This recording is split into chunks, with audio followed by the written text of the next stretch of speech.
فبأي آلاء ربكما تكذبان. Ada jin yang kepalanya mirip pohon zakum.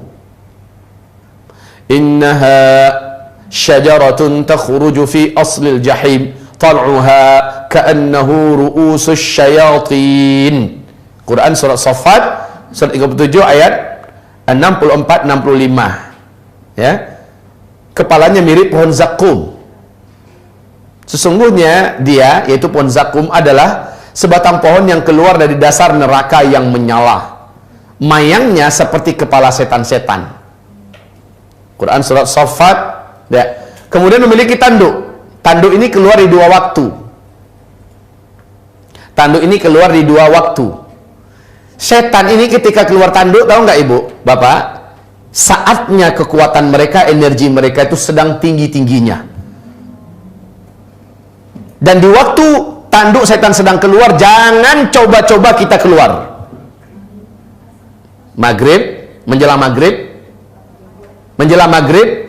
ya. Kemudian menjelang matahari terbit. Menjelang maghrib satu, kemudian lewat maghrib sedikit. Ya, jangan keluar. Perintah Nabi apa? Kumpulkan keluarga kamu masuk rumah. Bawa anak-anak masuk rumah. Tutup pintu, tutup jendela sambil bismillah, Allahu Akbar, bismillah, Allahu Akbar, masuk rumah. Ya. Di dalam rumah berzikirlah. Nah, kalau mau ke masjid, ya adalah sesuatu yang diperintahkan buat laki-laki ya. Biarkan yang lain di rumah. Kalau sekarang kan coba lihat. Malah menjelang maghrib kebanyakan ayah-ayah bawa anaknya keluar, mak-mak bawa anaknya keluar menjelang maghrib. Padahal itu waktu yang dilarang kita untuk keluar. Akhirnya banyak anak yang kena gangguan. Kenapa nih anak malas betul disuruh ngaji, melawan sama orang tuanya, emosinya tidak terkendali. Anaknya udah dimasukin oleh setan. Saya pernah bapak ibu, ketika tim saya meruqyah, ada satu anak yang emaknya saja sudah dipacarikannya. Tahu pacarikan nggak? Dimaki dengan kata-kata kotor. Anjing kau. Maaf ya. Tahu nggak anjing kau? Ya anjing loh. Emaknya dianjingi. Padahal dia kecil. Kasih guys. Jadi dua waktu itu jangan keluyuran. Itu adalah waktu syaitan sangat kuat-kuatnya. Dan mereka sedang menyebar.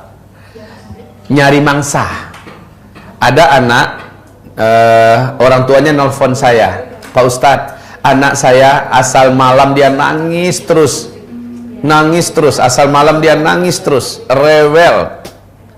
Maka saya katakan, Pak Haji, apakah waktu maghrib pintu rumahnya terbuka lebar enggak? Jendelanya terbuka lebar enggak? Iya, selalu gitu katanya. Nah, saya katakan, coba robah. Tutup semua pintunya, jendelanya, ya, bacakan bismillah Allahu Akbar atau bismillahirrahmanirrahim, tutup semuanya. Lalu di rumah zikirlah, zikir petang. Sebelum maghrib. Kira-kira setengah jam itu paling telat itu, ya. Setengah jam kita udah di rumah semua. Setelah dia lakukan, malam kedua dia nelfon saya setelah itu, ya. Alhamdulillah anak saya malam jadi tenang. Jadi saya tentu masuk, Pak. Ketika pintu rumah kebuka, jendela kebuka, dia masuk. Ustadz, ventilasi kita kan terbuka semua. Apa dia nggak bisa masuk? Enggak. Ketika kita menutup pintu dan menutup jendela dengan membaca nama Allah, mengamalkan sunnah, maka satu rumah itu sudah Allah bentengi. Gitu ya. Ada orang luar masuk. Orang luar ini harus masuk baca bismillah. Masuk rumah baca assalamualaikum untuk bismillah. Masuk rumah baca bismillah, baru assalamualaikum. Karena dalam hadis dan sunnah yang sahih, Rasul mengatakan kalau masuk rumah dan kamu baca bismillah, maka setan yang mengekor di belakang kamu, dia tidak akan mampu masuk. Dia berkata kepada kawan-kawannya, balik-balik cari mangsa lain, nggak ada tempat masuk di rumah ini. Jadi kita kalau masuk rumah itu baca bismillah, bukan assalamualaikum. Assalamualaikum nanti. Atau ketemu orang dari luar, assalamualaikum boleh, masuk rumahnya bismillah. Faham? Iya, masuk pintu.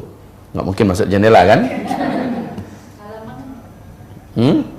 Nggak masuk rumah. Kalau halaman nggak ada masalah. Baik. Tadi satu lagi ya, Ustaz. Naam, yang mana? Waktu jin itu kuat itu yang menjelang maghrib, sama satu lagi tadi Menjelang terbitnya matahari. Ya. Dan waktu itu jangan coba-coba tidur. Jangan coba-coba tidur. Mangsa setan. Dia akan digerogoti oleh syaitan. Akan masuk setan melalui hidungnya. Apalagi kalau sempat udahlah. Dari sini masuk dari mulutnya, ya. Syaitan ini jahatnya minta ampun. Dia cari siapa yang tidur. Makanya kalau kawannya yang udah terlanjur di dalam berhasil meninambobokkannya, telat dia dari subuh, maka apalagi sampai menjelang matahari terbit masih tidur, maka setan-setan yang di luar sudah berhasil masuk, jadi dia orang ini. Lihat makin lama dia makin malas beribadah. Lama kelamaan sifat-sifat munafik akan muncul kepada dirinya.